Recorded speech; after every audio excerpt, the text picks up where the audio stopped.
Intermittent fasting on the keto diet, explaining how intermittent fasting can accelerate your weight loss goals and reviewing the 3 options that work best. Produced by Custom Keto Diet. Once you've gotten used to a ketogenic diet, you're going to want to push your results to the next level. So if you've got your grocery list and your meal planning under control, then it's time to start thinking about intermittent fasting. And okay, before you press pause at the dreaded fasting word, hear me out. Intermittent fasting, also known as IF, is one of today's hottest topics in the diet and wellness communities. And for good reason. If you do it correctly, IF can be an insanely powerful tool for accelerating fat loss and breaking through frustrating weight loss plateaus. Now, it's not essential that you commit to IF while on keto. If the idea of it makes you want to throw your keto diet out the window, then it isn't for you. But if you're up for another adjustment with the potential to ramp up your weight loss and turn you into a fat burning machine, then keep watching. IF basically boils down to 2 terms, feeding and fasting. You're in a feeding state when you're eating, and all the times in between you're fasting. Easy, right?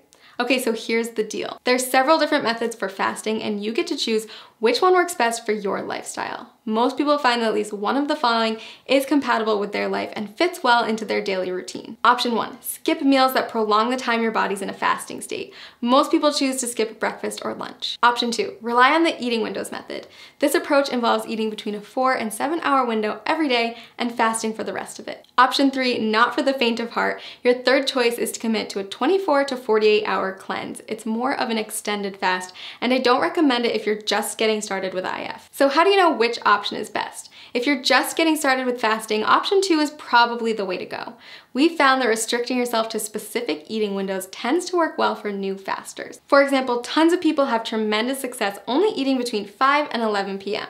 And don't forget that the time you spend asleep will account for a chunk of that time. Let's take a closer look at how it works. Say you finish eating at 6 p.m. and start eating again at noon the next day.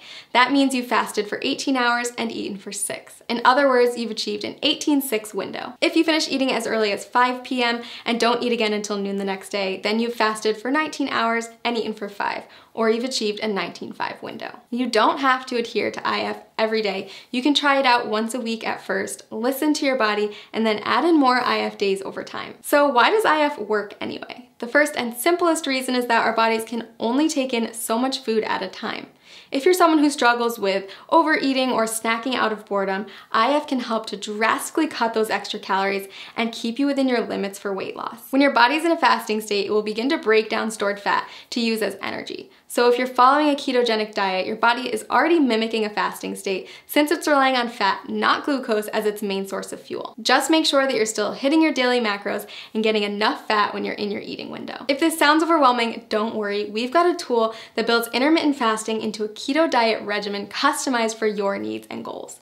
Click the link below this video to discover your personalized plan. And keep in mind that the benefits of IF go far beyond weight loss. After all, there's a reason why every wellness community is talking about it and why thousands of today's top performers have made it a part of their daily routine. People who practice fasting on a regular basis reap tremendous health benefits in many areas, not just by turning their bodies into maximum fat-burning machines. Nobel Prize winner Yoshinari Isumi discovered that fasting can trigger autophagy, which is essentially a deep cleaning process for your cells. Autophagy helps to stop the aging process, reverse disease, and prevent cancer. It's basically the body's way of cleaning out cells by recycling non-essential components like damaged proteins and getting rid of invading microorganisms and toxic compounds. Like most complex mechanisms, your body needs a break from feeding, so it can focus on performing these other functions instead. Not only does fasting trigger autophagy, it also increases the number of ketones in your bloodstream more than a keto diet alone will do. When you start practicing IF, you may find yourself more focused than usual. That's because your body is running on ultra premium fuel. If you're on keto, you may have already experienced this heightened mental clarity. So consider adding IF to your routine, a way to get more bang for your buck, so to speak. Lots of people ask me if they can do IF if they're avid exercisers. If that's you, don't worry. Countless studies have shown that intermittent fasting is compatible with fitness routines and can even result in higher metabolic adaptations, improved muscle synthesis, and even better response response to post-workout meals. So is IF right for you? If you're not afraid to change it up, burn more fat, focus better, and improve overall health, then I say give it a try. I've honestly never seen as much success as I do with people who combine a ketogenic diet with an IF lifestyle. It's truly the holy grail of weight loss and optimum health. Click the link below this video to create your own customized keto diet plan where you can easily add intermittent fasting into your daily routine.